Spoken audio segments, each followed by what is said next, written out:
Bueno, ¿qué dijimos que era un receptor? Es una proteína que sirve para captar señales. ¿Ok? Las va a haber de diferentes tipos. Los podemos clasificar por su localización, receptores de membrana, receptores citosólicos y receptores nucleares. Estos dos, citosólico y el nuclear, se consideran intracelulares y este se considera un receptor de superficie. Esa sería la primera clasificación por su localización. ¿De qué otra manera los podemos clasificar? Por su función, como ya mencionó ahorita su compañera, tenemos los metabotrópicos o acoplados a proteínas G, tenemos los ionotrópicos o acoplados a canales iónicos, tenemos los enzimáticos o catalíticos, son lo mismo, y tenemos los receptores físicos que captan estímulos mecánicos, lumínicos, térmicos, etc. Esta sería la clasificación funcional. Y adentro de estos, pues vamos a encontrar ahora sí los que mencionaron. Si son para neurotransmisores, bueno, pues los de GABA, los de dopamina, etcétera, todos los que necesitamos ayer. Los tenemos para hormonas, para citocinas, etcétera. Ok, y vamos a ver, vamos a hablar de estos cuatro. Bien, los más sencillos pues van a ser los que llamamos receptores ionotrópicos. ¿Okay? ¿Qué son los receptores ionotrópicos? Pues realmente ya los vimos, solo que los vimos con otro nombre. Okay, este es un canal iónico que tengo que hacer para salir del estado de reposo al estado de activación. Tengo que aplicar un estímulo, pero en este caso mi estímulo no va a ser eléctrico. ¿Cuál va a ser el estímulo? Un ligando. Entonces este ligando viene, se pega aquí, y al momento que se pega el ligando, se activa el canal y en ese momento puedo tener un flujo de corriente dependiendo de sus gradientes. Entonces un receptor ionotrópico es exactamente lo mismo que un canal iónico dependiente de ligando, son lo mismo. ¿Okay? ¿Cuál va a ser la señal? Pues precisamente el ligando. Entonces este ligando puede ser, por ejemplo, GABA. Viene el GABA, se pega aquí, se activa el canal y en ese momento permite la entrada de cloro. ¿Okay? Bien, ¿alguna duda con esto? Realmente son muy sencillos. Doctor. Bien, entonces receptores ionotrópicos son los canales iónicos dependientes del ligando. ¿Ok? Bien. Los hay pues para todos los iones, que para el sodio, el potasio, el cloro, el calcio, el magnesio, etc. ¿Ok? Y todos van a funcionar así, van a depender de que se peguen y de que se una su ligando, que va a ser la molécula señal, y el receptor es quien la capta. ¿Cuál va a ser el resultado? Bueno, pues dependiendo del tipo de canal, si el canal me genera una corriente de entrada, voy a tener despolarización. Si el canal me genera una corriente de salida, como fue el ejemplo del GABA, voy a tener una hiperpolarización. Bien.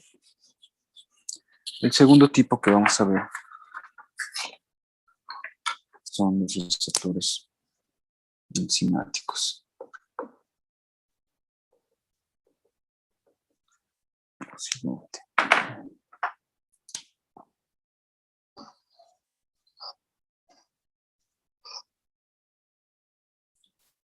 Okay.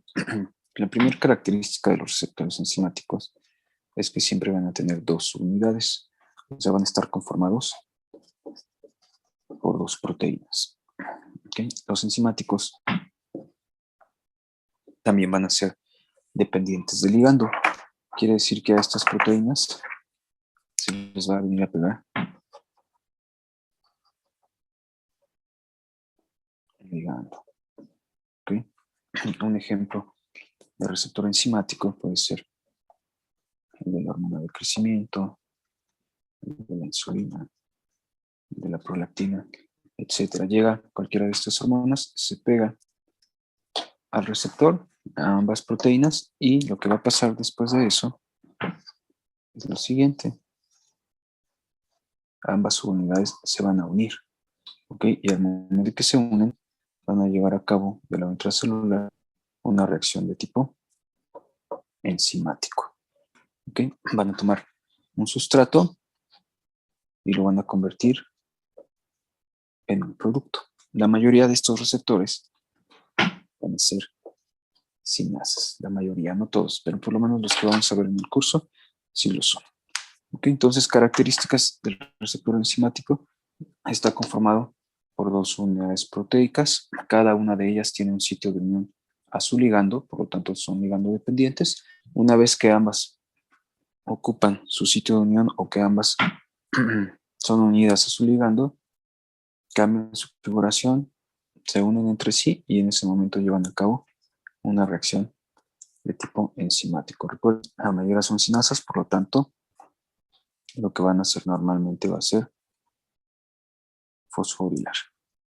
En ejemplos, tenemos estos para diferentes hormonas y además ya los iremos viendo poco a poco. Bien, después, los receptores físicos. Y bueno, pues tenemos aquí los térmicos, los mecánicos y los lumínicos. Los lumínicos, algunos los consideran mixtos porque se consideran quimio.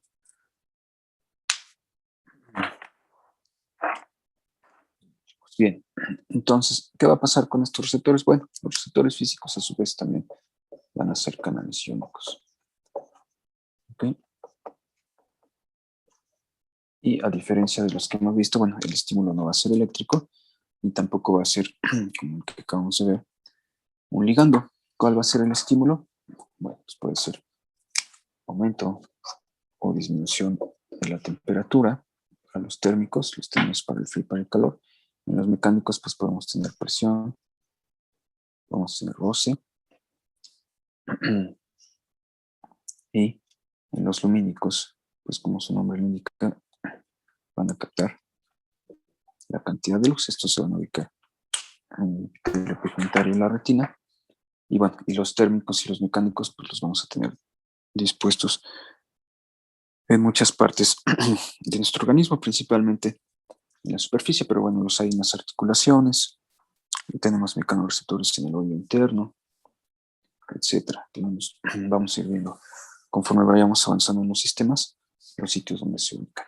Bien, ¿qué va a pasar con estos? Bueno, dependiendo del estímulo, ya sea cualquiera de los tres, se activan. Entonces vamos a suponer que tengo un incremento de temperatura. ¿Okay? ¿Qué va a pasar?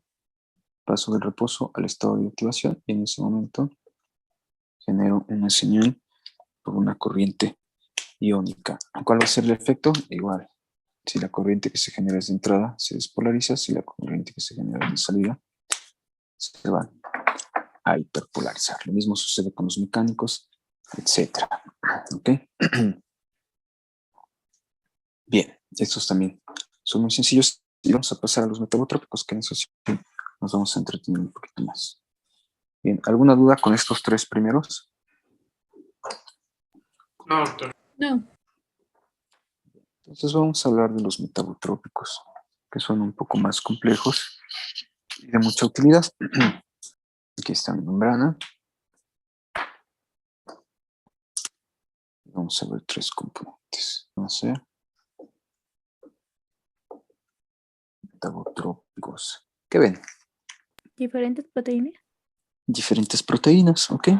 La primera, esta, es la proteína receptora. ¿Qué tipo de proteína es? Transmembrana. Claro, es una proteína integral transmembrana. La segunda es una proteína G. ¿Qué tipo de proteína es? Esférica. Periférica. Y la tercera es una enzima, que también va a ser una proteína integral transmembrana. Entonces, lo primero que sabemos o lo primero que vamos a observar en los metabotrópicos es que tienen tres componentes. ¿Okay? La proteína receptora, una proteína G y una proteína catalítica o una enzima. ¿Okay? Esa es su primer característica y a su vez es una diferencia. Vamos a hablar primero de las proteínas G antes de explicar cómo funciona esto. Bien, ¿alguien sabe qué es una proteína G? Van a ser proteínas que transducen una señal, ¿no? Y casi siempre están junto a otra proteína. Transduce una señal y casi siempre está junto a otra proteína. Ok, esta transduce una señal, está junto a otra proteína, esta transduce una señal, está junto a otra proteína. Y estas no son proteínas G. ¿Qué es una proteína G? A ver, vamos a ver por qué no han estado leyendo. Canales, Violante. Presente. Josué, ¿qué es una proteína G? Doctor, ¿Sí? Es- bueno, es que es... Bueno, primero que hable mi compañero. No, pues es que iba a decir que la proteína G va a ser la parte de estos receptores que va a ser la que va a transducir la señal. Entre las tres transducen y existen proteínas G en otros sitios que no tienen nada que ver con estos receptores. ¿Por qué se llaman proteínas G? Porque, Porque, bueno, porque estas, bueno, se supone que van a trabajar con lo que es el del GTP al GDP, ¿no? Y Claro que son sí. las que realizan la cascada de señalización para Ajá, enviar las señales. correcto, para enviar una señal intracelular. ¿Cuál es tu nombre? Diego, Diego, ¿tu apellido? Angoa, doctor. Algo Patlán, correcto. Bien, gracias, Diego. Ok, ¿alguien más? ¿Había una compañera que iba a comentar algo más? no, sí iba a leer eso, que digo, iba a decir eso porque había leído que trabajan con TTP, que es el guanosintrofosfato. Y Ok. ¿Y qué más?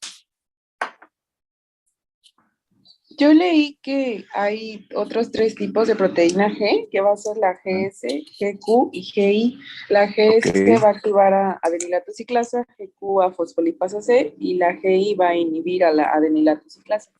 Ok, pero antes de eso necesitamos entender, eso es correcto, pero antes necesitamos entender que es una proteína G, porque esto es solo para las G triméricas, pero hay G de diferentes tipos. Bien, entonces se llaman proteínas G, su nombre correcto son proteínas intercambiadoras de nucleótidos de guanina. ¿Cuáles son los nucleótidos de guanina? Pues el GNP, el GDP y el GTP. ¿Ok? Sin embargo, no trabajan con GNP, trabajan con GDP y GTP. Entonces, su nombre es proteínas intercambiadoras de nucleótidos de guanina. Las hay de dos tipos, ¿okay? Las monoméricas y las triméricas. Esto que hace referencia al número de subunidades que tienen. Las numéricas normalmente son proteínas globulares. Tienen aquí su sitio de unión a nucleótidos de guanina. Entonces aquí dice su nombre que son intercambiadoras. Entonces aquí se va a pegar el GDP, se puede pegar el GTP. ¿Okay? Y los van a estar intercambiando. Ok, esto es importante. Son intercambiadoras. ¿Eso qué quiere decir? No hacen como otras proteínas, no le suman, por ejemplo, fosfato al GDP, perdón, ni le restan fosfato al GDP, no sintetizan ni degradan nucleótidos, simplemente los intercambian. Quiere decir que tienen que estar presentes ambos, GDP y GTP. Y las triméricas son las que participan en los receptores metabotrópicos y tienen 3 subunidades, la alfa, la beta y la gamma, aunque funcionalmente solo tienen 2, la alfa y la beta gamma. Estructuralmente son 3, pero funciona como 2. Vamos a ver en qué consiste. Y estas también tienen aquí su sitio de unión, donde puede estar, o donde intercambian, ya sea GTP o GDP. Entonces son proteínas intercambiadoras, no sintetizan y no degradan. No son, por ejemplo, como la ATPasa de la bomba de sodio y potasio, que degrada el ATP a AMP, ¿ok? Ni como la bomba de protones, que a partir de GDP produce, que a partir de ADP produce ATP. Estas simplemente los cambia. Bien.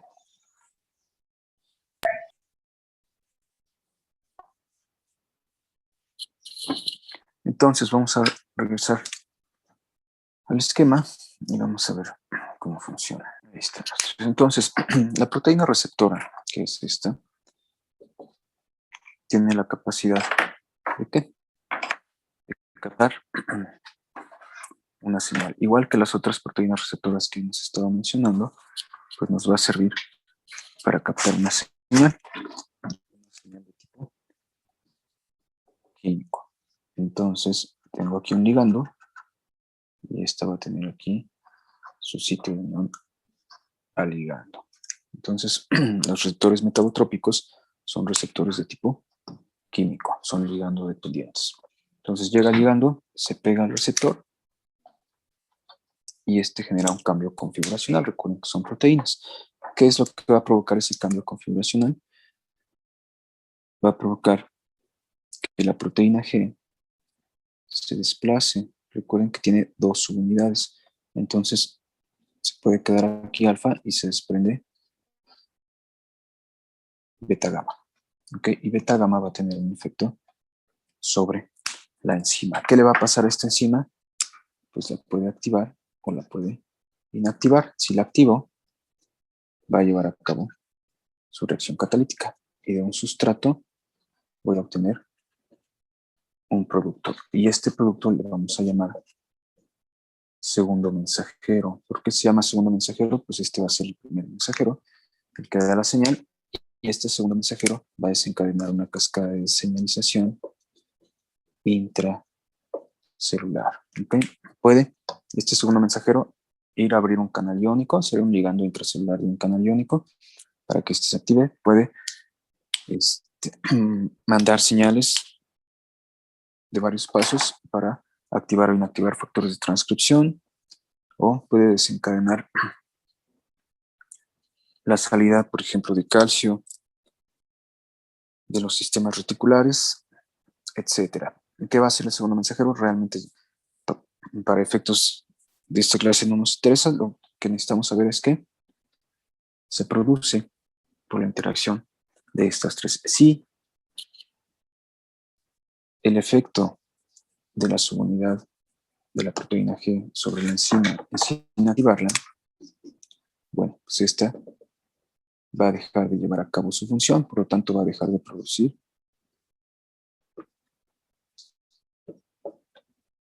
sus reacciones enzimáticas, y este descenso en las concentraciones intracelulares de un producto también se considera un segundo mensajero. ¿Por qué? Porque va a cambiar toda la señalización intracelular. Bien, entonces se pega el ligando, se activa el receptor, provoca un cambio configuracional en la proteína G. En ese momento se intercambian sus nucleótidos, se tiene GTP local por GDP, se trae pegado GDP local por GTP y se separan de las unidades. En algunos se separa beta gamma, en otros se separa alfa, no importa. Entonces, se puede quedar gamma y tiene efecto Doctor, sobre encima de un mensajero. Sí. no sé si sea mi internet, pero se trabó demasiado y no pude entender nada de lo que dijo como Sí, ratito. sí se Sí, se trabó. Se trabó. Ok, ¿a todos les pasó lo mismo? Sí. Sí. Sí. Bien, vamos a repetirlo entonces. ¿Desde dónde no escucharon? Lo del producto que disminuye era un segundo mensajero. Ok, lo del primer, segundo mensajero, sí, cuando se activa la enzima. Sí, eso sí. Ok, bien, vamos a explicarlo. Entonces, dijimos que la proteína G tiene la capacidad de activar o inactivar a la enzima. Si la activo, ya dijimos, del sustrato obtengo el producto y este producto va a ser un segundo mensajero. Ok, pero si la inactivo, ¿qué va a pasar? Si inactivo a la enzima, deja de llevar a cabo sus reacciones. Entonces, aunque tenga sustrato, ya no produzco o ya genero mi producto. ¿ok? Y esa disminución en el producto también se considera un segundo mensajero. ¿Por qué? Porque va a tener un efecto a nivel intracelular. Ahorita que veamos los ejemplos, se va a entender mejor. Entonces, la proteína actúa sobre la enzima. Si se activa y produce otra molécula, es un segundo mensajero. Si se inactiva y deja de producir una molécula, también eso se considera una segunda señal. Por lo tanto, la disminución de ese producto es un segundo mensajero. ¿Sí queda claro?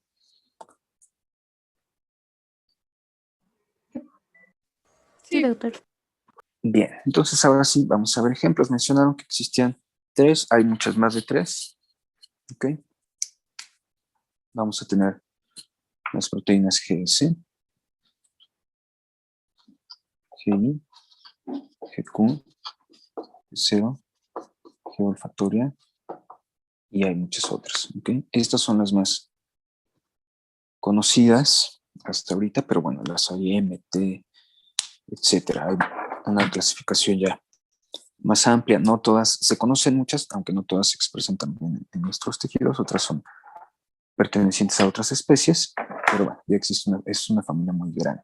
Ok, nos vamos a concentrar en las 3 primeras, que son las que vienen en su temario. Ok, las otras no vienen, pero las vamos a mencionar.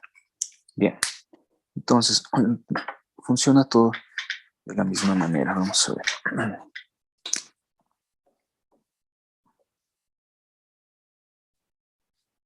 Vamos a hablar primero de la proteína GS. Tengo proteína receptora, proteína G,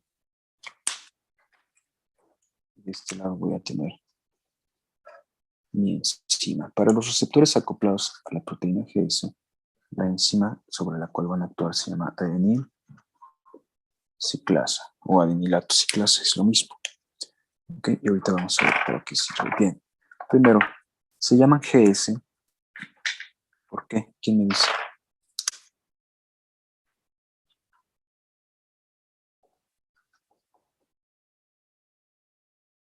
La S es de estimulante. ¿Ok? ¿Qué quiere decir? Que su efecto sobre la enzima, ¿cuál va a ser? Activarla. Entonces, se pega el ligando.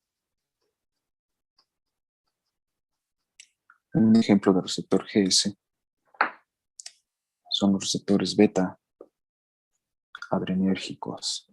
Okay, los receptores para adrenalina de la familia beta. El beta 1, beta 2 y beta 3 son receptores adrenotrópicos acoplados a GS. Entonces vamos a suponer que esta molécula es adrenalina, se pega al receptor. ¿Qué es lo que va a suceder?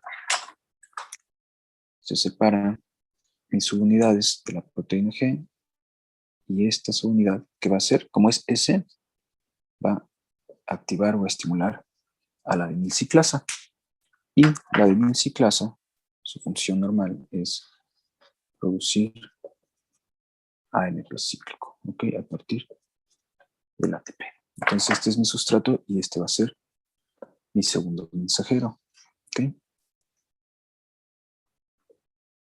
Entonces, les van a preguntar en su examen, ¿cuál es el efecto de la activación de un receptor metabotrópico acoplado a GS? ¿Qué dirían?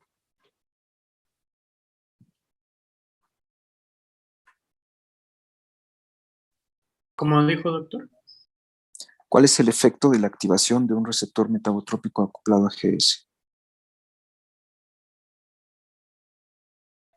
Promover la producción de AMP cíclico. Claro, exactamente. Este va a ser el efecto. ¿Okay? ¿Para qué me sirve un receptor acoplado a GS? Para incrementar las concentraciones intracelulares de AMP cíclico. Obviamente la membrana sigue para acá, ¿no? Todo esto es intracelular.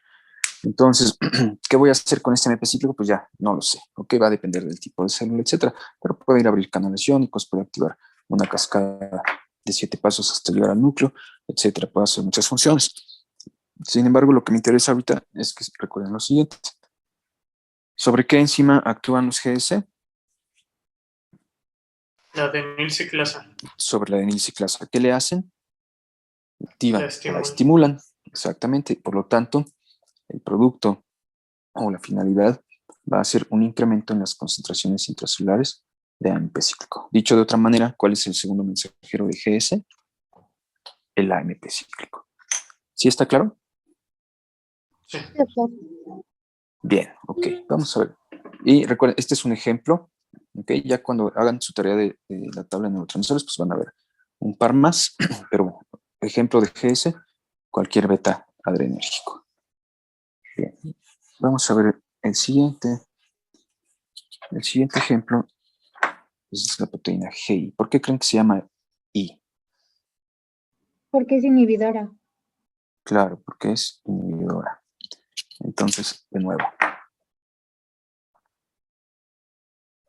el receptor, mi proteína G y mi enzima. ¿Okay? Se llama I, que es inhibidor. ¿De quién? De la misma, de la adenyl-ciclasa. Entonces, GS y GI actúan ¿sobre quién? Sobre la misma enzima, la adenyl-ciclasa. ¿Cuál va a ser la diferencia? Pues que esto la va a inactivar. ¿Ok? Aquí vamos a poner otro ejemplo. Llega mi ligando, se separan mis subunidades y ahora esta va a inactivar a la adenilciclasa. ¿Ok? ¿Qué es lo que va a pasar? La adenilciclasa ya sabemos que del ATP produce AMP cíclico, pero en este caso lo va a dejar de hacer. Entonces, el efecto de la inactivación de la adenilciclasa es una disminución del AMP cíclico intracelular, lo cual va a repercutir en las funciones de la propia célula. Por lo tanto, esto se considera un segundo mensajero. El primer mensajero era esta señal. ¿Cuál va a ser el segundo? Que caigan mis niveles intracelulares de AMP cíclico. Ok, no tengo una molécula como tal, pero sí un efecto, y este efecto repercute. Por lo tanto, el segundo mensajero de GI es la disminución del AMP cíclico. Ejemplo de este tipo de receptor, alfa 2 adrenérgico. Entonces esta puede ser adrenalina. Otro ejemplo, M2 colinérgico. Okay. Los receptores muscarínicos de la familia o de la subfamilia M2, o sea, el M2 y el M4, que captan acetilcolina, también están acoplados a GI. ¿Qué va a pasar? Si pego su ligando, en este caso acetilcolina o en este caso adrenalina, van a disminuir las concentraciones intracelulares del AMP cíclico. Y eso se considera un segundo mensajero porque va a tener un efecto en la célula. ¿Sí queda claro? Sí. ¿Alguna duda hasta aquí, chicos?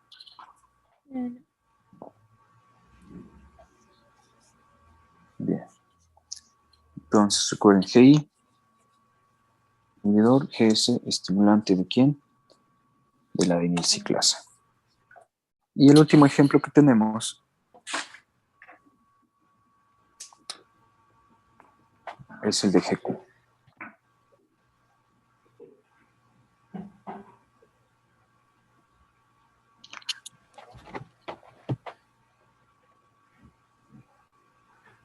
Tengo mis tres componentes. Ahora voy a cambiar de enzima. ¿Ok? Y el GQ actúa sobre una enzima que se llama fosfolipasa C o PLC. Bien. Fosfolipasa C. Entonces sucede exactamente lo mismo. Se pega mi ligando, se separan mis subunidades y ¿qué va a pasar con la enzima? Se va a activar. ¿Okay? ¿Cómo se llama la enzima? Fosfolipasa, sí. Fosfolipasa. ¿Qué creen que haga una fosfolipasa? Va a romper el diacilglicerol. No, no rompe diacilglicerol.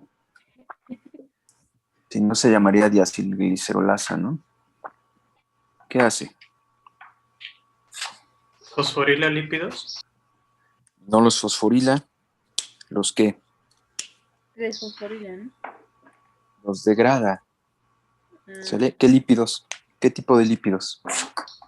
Fosfolípidos. Claro, fosfolípidos. Si les digo, si les hablo de una enzima que se llama lactasa, pues ¿qué degrada? Lactosa. Si les hablo de una que se llama fosfolipasa, ¿qué degrada? Fosfolípidos. ¿Dónde están los fosfolípidos? En la membrana. Claro, entonces es una enzima que va a empezar a degradar los componentes de la membrana. Ya sabemos cuáles son los fosfolípidos, la fosfatidilcolina, fosfatidiletolamina, etcétera. ¿Ok? Y el producto de esta activación y degradación de los fosfolípidos van a ser dos. El diacilglicerol que mencionaron, ojo, no lo degrada, lo produce. Y el inositol trifosfato o IP3. ¿Ok? ¿A partir de quién? De los fosfolípidos. Entonces degrado fosfolípidos, que son mi sustrato, y produzco dos moléculas. El DAG es el diacilglicerol y el IP3 es inositol trifosfato o trifosfato de inositol, como quieran decir.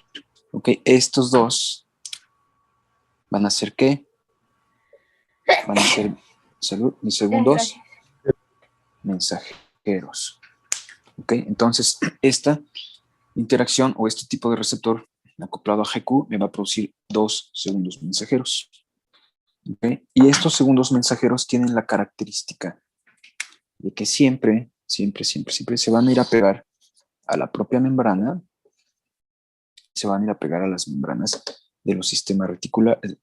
Por lo tanto, van a incrementar las concentraciones de calcio intracelular. Siempre que yo produzca inositol trifosfato y diacilglicerol, se van a pegar a los canales de calcio de la membrana y van a permitir su entrada.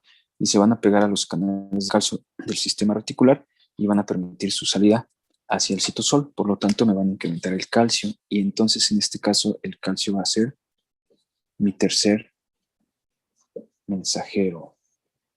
¿Ok? Siempre que yo active un receptor acoplado a GQ, el efecto final va a ser un incremento en las concentraciones intracelulares de calcio, pero el calcio va a ser ahora el tercer mensajero. Este calcio va a participar en alguna cosa, puede ser, no sé, si fuera el caso, pues en contracción, en exocitosis, en apoptosis, etcétera, en cualquier mecanismo mediado por calcio.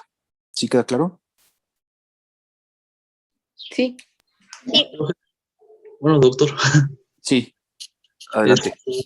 Bueno, es que no me queda muy claro, o sea, en qué casos puede ocurrir, o bueno, en qué casos se ocupa lo de la fosfolipasa. ¿Cómo que en qué casos? O sea, un ejemplo, había dicho usted que la apoptosis, ¿no? Ajá. Entonces, o sea, pero la apoptosis no requiere de la fosfolipasa, la apoptosis requiere de calcio. bueno, pero entonces, ¿este mecanismo cuándo se lleva a cabo? Bueno, ok. Bueno, eso va a depender. Okay. Un ejemplo de receptor GQ, pues puede ser alfa 1, adrenérgico, noradrenérgico, M1, colinérgico. Ok.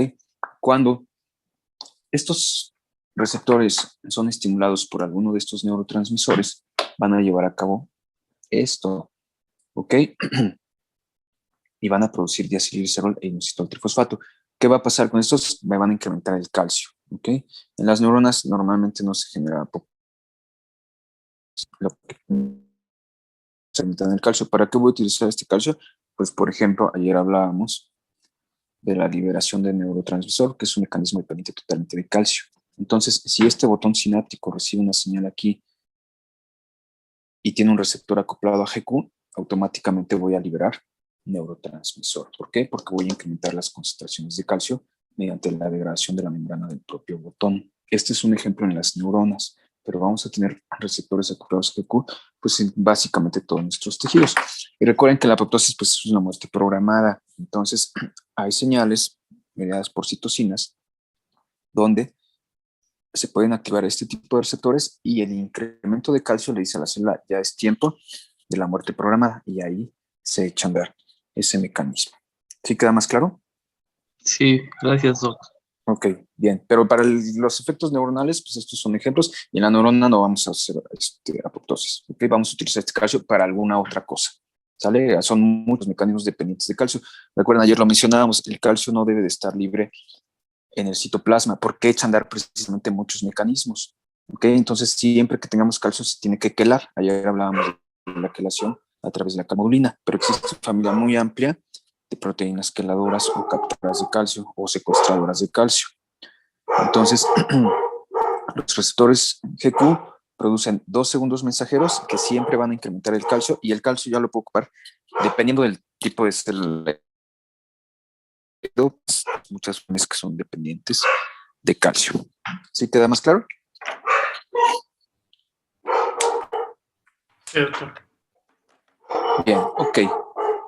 Bueno, estos son los 3 receptores básicos, son los que vienen en su programa, por lo tanto son los que les vamos a preguntar. ¿Qué tienen que recordar? Bueno, GS, ¿qué hace? Estimula a la adenilciclasa. Su segundo mensajero es el incremento del AMP cíclico. G inhibe a la adenilciclasa. Su segundo mensajero es el decremento en el AMP cíclico. GQ estimula a la fosfolipasa C. Sus segundos mensajeros son el diacilglicerol y el inositol trifosfato, y estos van a producir siempre calcio.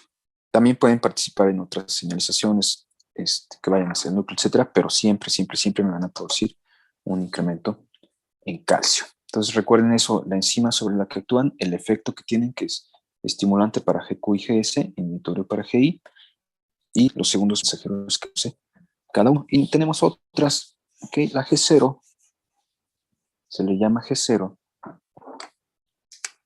pues porque a veces se comporta como S y a veces se comporta como I. ¿Qué quiere decir? Pues que a veces estimula y a veces inhibe. Entonces, cuando caracterizaron estos receptores, como no se puede determinar un efecto propio, pues dijeron, vamos a ponerle 0 para no pelearnos. Entonces, hay algunos receptores que, dependiendo del tejido o de las condiciones celulares, en ocasiones tienen un efecto parecido a GS y en otras tienen un efecto parecido a GI. Por lo tanto, se les llama G0. Y los G olfatorios son muy parecidos a GQ, y como su nombre lo indica, pues se ubican en el epitelio olfatorio, pero son dependientes de magnesio. Tiene que haber magnesio para que funcionen de la manera adecuada.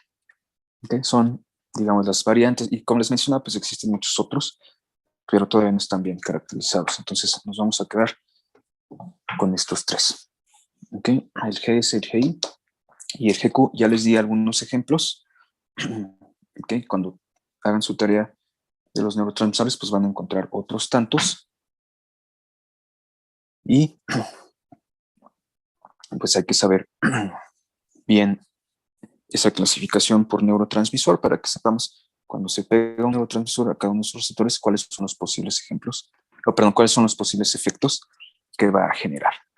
Como vimos ahorita, por ejemplo, los receptores para adrenalina y noradrenalina, tenemos 2 familias, ¿no? La familia alfa y la familia beta. Esta se divide en 2 y esta se divide en 3. Estos 3 son GS, este es GQ y este es GI. ¿Qué quiere decir? Que un solo neurotransmisor puede tener diferentes efectos. ¿Okay? Eso quiere decir que si yo pego adrenalina a uno de esos receptores, no siempre me va a producir AMP cíclico, o no siempre me lo va a quitar, o no siempre me va a producir diacilglicerol. Va a depender del tipo de receptor. Por ejemplo, para los de acetilcolina, lo dividimos en 2 familias, los nicotínicos y los muscarínicos. Estos siempre van a ser ionotrópicos y estos van a ser metabotrópicos. ¿Ok? Los nones son GQ y los pares son GI. Entonces volvemos a lo mismo. Un solo neurotransmisor me puede producir efectos distintos. Por eso es importante que hagan su tarea completa y sobre todo que la entiendan y se la... Bien, ¿alguna duda con esto de los receptores, chicos? No, doctor. ¿No? Ok. Bien, vamos a terminar por hoy con este tema. Y el día de mañana vamos a arrancar ¿con qué? Ya vimos sinapsis. ¿Alguna duda con sinapsis? No. No. ¿No? Ok, perfecto. Entonces, bueno, ya conocemos los receptores, ya sabemos el mecanismo de sinapsis, entonces vamos a pasar al siguiente tema el día de mañana, que es la placa motora. ¿Qué es la placa motora? Pues básicamente es una sinapsis neuromuscular. pero aquí ya vamos a empezar a hablar de los diferentes tipos de receptores que van a participar, ¿ok? Y del mecanismo de excitación y contracción. Entonces, para mañana, por favor, denle una revisada a esto. ¿Qué neurotransmisor participa? ¿Qué tipo de canal está? Y mañana hablamos